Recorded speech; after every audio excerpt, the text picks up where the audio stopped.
இந்திய சுதந்திர போராட்ட வீரர் மாமன்னர் அழகுமுத்து கோனின் 269வது குருபூஜை சென்னை எழும்பூரில் உள்ள அவரது திருவுருவ சிலை அருகில் நடைபெற்றது. விடுதலை சிறுத்தைகள் கட்சித் தலைவர் தொல் திருமாவளவன் உள்ளிட்ட பல அரசியல் கட்சித் தலைவர்கள் அவருக்கு மாலையிட்டு மரியாதை செய்தனர்.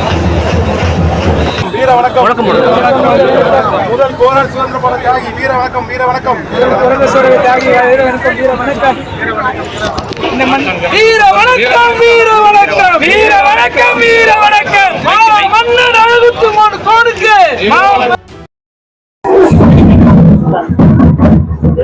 இந்தியாவின் முதல் சுதந்திர போராட்ட வீரர் மாவீரன் அழகுமுத்து கோனின் 269வது குரு பூஜை விழாவில் இன்றைய தினம் தமிழ்நாடு சட்டக்கல்லூரி மாணவர்கள் சங்க சார்பாக மாவீரனுக்கு மாலை அணிவித்து மரியாதை செலுத்தினோம். இதே போன்று இந்த மாவீரனின் புகழை பறைசாற்றும் வகையில் தமிழக அரசு உடனடியாக பாட புத்தகத்தில் அமைத்திட வேண்டும். இதே போன்று மொழியியல் ஆய்வாளர் புலவர் தேவநேய பாவாளர் அவர்களுக்கு தமிழ் பெயரில் பல்கலைக்கழகம் அமைத்திட வேண்டும். மனுநீதி சோழன், கண்ணகி போன்றவர்களுக்கெல்லாம் சென்னையிலே மணிமண்டம் அமைத்திட வேண்டும்.